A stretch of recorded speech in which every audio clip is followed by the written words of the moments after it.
of my life. It just affirmed and confirmed everything for me. You know, I've always had deep regard and respect for those people who've come before me. I understood from the beginning, from the very first time I was on television, that I didn't get there by myself, that I was only there because there had been a civil rights movement, that I could only sit there because there were other people in other areas, not necessarily television, who had opened that door for me. So this was a chance from my heart to say thank you, not only to the women who were sitting there, but to the ancestors who'd come before. And I'm telling you, there was a moment on Sunday morning, when you all see that gospel thing, on Sunday morning, they were all there. What more can you do? Oh, well, I can be led to a rock that is higher than I.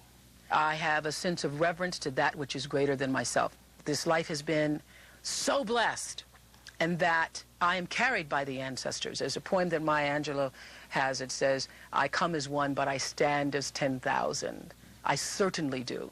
And I think for every black person who is allowed the essence of freedom, and to not be invisible, that you owe it to everybody who came before you. And that's what the Legends was about for me, was to say, I know I didn't get here by myself. Stay tuned. We've got a very provocative conversation about legends with our panelists. But guess what? We've also got Oprah later in the show.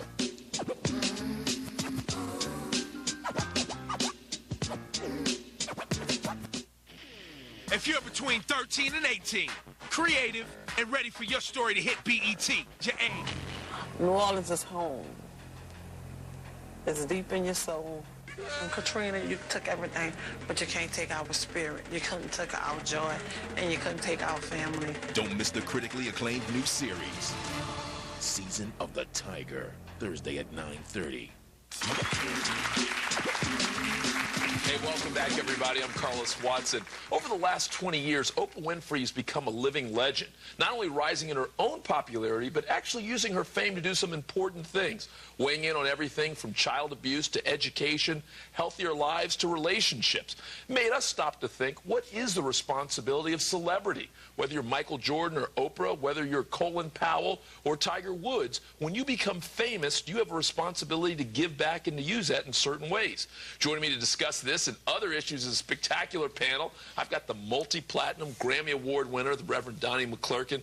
Absolute pleasure to have you here today. Good to be here. We also have one of my favorite comedians, Robin Montague. Yeah. A lot of you folks recognize her. She was the first woman, I think, to win the half-hour BET Comic View. Yeah. This is true. Yeah. From Washington, D.C. And a son of California now, the Reverend Jesse Lee Peterson, author, radio talk show host, minister. Some people call him the antidote to the Reverend Jesse Jackson. I hear that. Okay. Reverend Donnie McClurkin, let me turn to you first.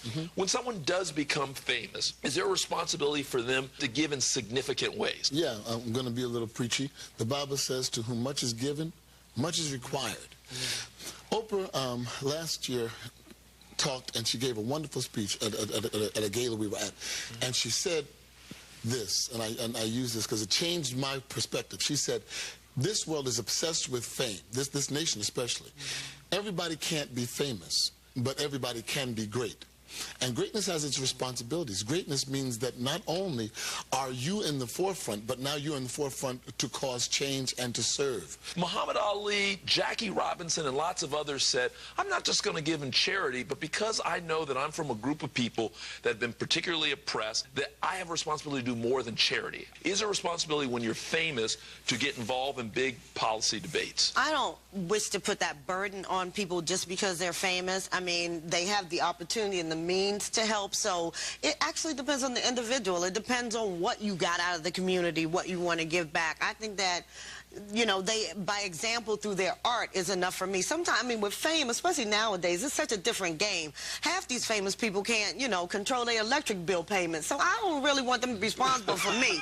Peterson, what do you say? Do you have a special demand of Tiger Woods, Charles Barkley, and others, whether it's to be a role model, be involved in politics, to give money? No.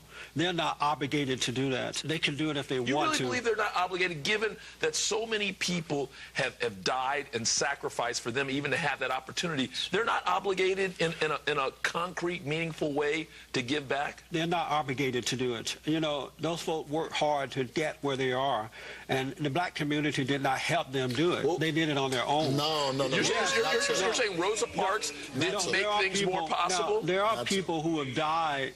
There are people who have died to make us free, to live and do what we want. And they were black but people.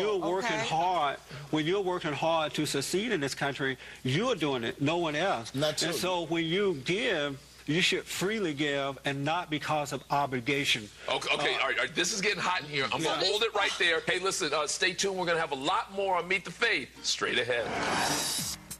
But first, a look at Oprah's latest bash. Thursday night, Oprah held a celebrity screening of her Legends Ball. Both legends and young'uns came together again to relive the weekend. And one poignant moment, the poetry reading. I remember it like yesterday. And she had all the young'uns recite, this to all the legends. And I remember tearing up and being very emotional because I couldn't believe that we were chosen to speak to these amazing women. A lot of us were crying, and then we look at the other person and start crying, and it was just something that was really real, and it's difficult in this business to have real moments. And then there were the gifts. Such an honor to be a part of Oprah's generosity. The Legends Ball and night. All, of course, but most black people, that they're so dependent on someone else to do for them. Give me this, give me that, give me. And I think that that's what we're seeing here when they try to put pressure on people who have succeeded in life. You owe it to them. You don't owe them anything. It's like love. You don't want forced love. You want free love. I disagree. I believe that when you get there, what it shows, Oprah shows this, Colin Powell shows this, Tiger shows this. When you get there, you open up the door for others and you show them, you give them an example of how to handle this greatness and the responsibility that comes with it. Black people are made to feel wrong if they don't give back to the community. If Tiger Woods doesn't put back into the black community, he's a sellout. You guys, I want you to jump in here. Whether we watch ESPN, MTV, BET, you name it, we see often young athletes, some of the wealthiest people in our community, with lots of money. Where do they spend their money on? Not just year one, but year 3, 4, 5, is on having 6, 7, 8, 9, 10 cars. Material things. Right, on all the bling that you can imagine. Should there be heavy black criticism of those millionaires spending their money in that way? I know we can't follow billionaires and, with spanking them and saying, we see you at Cartier, we need you over here at the community center. So, I mean, that's what I would try to do. I got a lot of free time. Okay, so everybody, if you got some money, give some money. Hey, on that note, we're going to let it go. I want to thank my 3 fantastic guests, Donnie and McClurkin. Thank you, man. Pleasure to have you meet the faith. Robin Thank Montague. you so much, darling. I appreciate it. The Reverend Peterson. Thank you very much for being here. Hey, straight ahead, we've got more of my one-on-one interview, Oprah Whinfrey. But first, when do stars become legends? Let's take a look. Ain't no mistaking a legend. It's the player way ahead of the game, captivating us with talent and passion. Oprah's latest mission is to honor these trailblazers. But what exactly is the making of a legend? A legend, I think, is somebody that inspires people, somebody that's timeless, somebody that stands for something. To truly be a legend, you do have to have more than one sphere of influence. If you can pursue your purpose and your craft and touch people in their hearts and help make them a better person, that is truly something that is the embodiment of a legend. Celebrities are a dime a dozen today, but not every star embodies true greatness.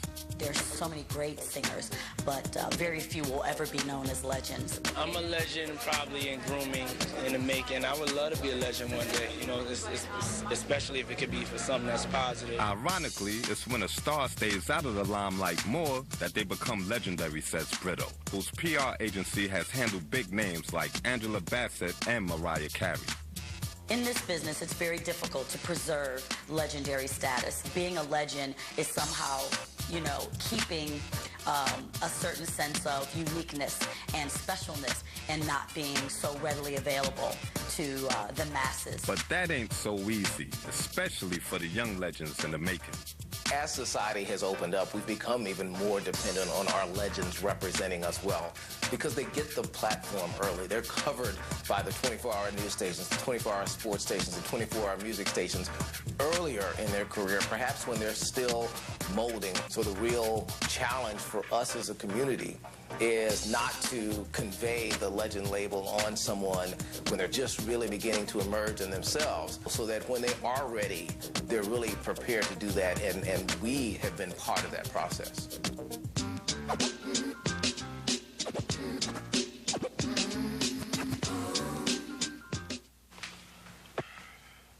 Cicely's encouragement that I ended up putting all those, videos together. Why not the men? Because you talk about Sidney Poitier, you talk about Quincy. Well, let me tell you why. Okay. Because I'd already had a party for them. A major party for Sidney Poitier, who is my lifelong love.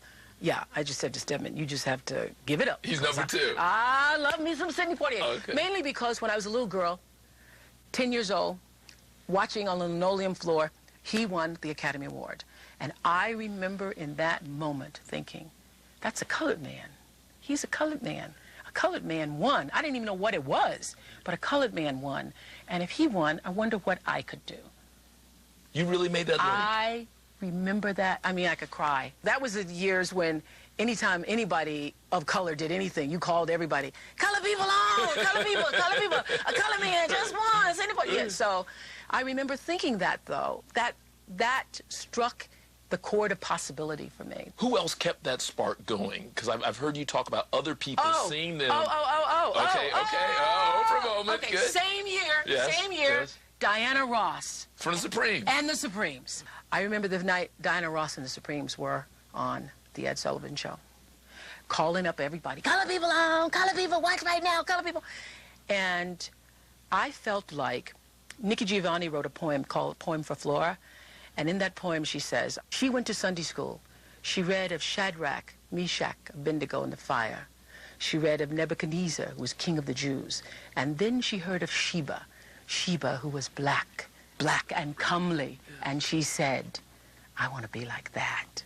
That's exactly what I felt when I saw Diana Ross and the Supremes. I felt like that little girl in Nikki Giovanni's Poem for Flora. I want to be like that. I've never seen anything like that. There's a wonderful poem by Carolyn Rogers. It says that our grandfathers went to work every morning. They looked themselves in the mirror and no one had to tell them that they were black. They left their children and their grandchildren with grandmothers and grandfathers who raised them. But you know what has been lost for this particular generation? We don't know who we are. You think that sense of history? Oh, baby, yes. We don't know who we are. Because if we did, there would be such a difference in our attitude and reverence for what has come before. We don't know who we are. And I believe my generation, in many ways, failed their children. We failed them because we wanted them to have a life that we didn't have. That's what parents did. You say you wanted them to forget almost. Yeah, and they wanted them to forget, and they didn't pass it on. They didn't pass it on because if you knew where you came from, if you really understood, and it wasn't just rhetoric for you, it wasn't just, yeah, black power, this, if you really understood the price that had been paid, you would understand what Jimmy Baldwin used to say, your crown has been paid for. Put it on your head and wear it. The writer, James Baldwin. If you really knew. You know, we only have a few minutes, but I think it's the first time we've ever had you on BET, an extended interview. And you know why? Why? Because this is something I really believe in. I only do what I really believe in. And so there's no reason for me to just come on talking about myself. But I'm here to talk about women who I felt had made such a difference in my life and the lives of other people. Oprah Winfrey, I can't imagine a better way to end this conversation. This first, I hope, of many conversations. Yes, Carlos. Let's do it again. Let's do it again soon. Next time, let's do your house. Ooh, I like that. Come on out to California. Oprah Winfrey, thank you for coming to Meet the Faith. Meet the Faith. Meet the Faith. Fun, huh? Yes.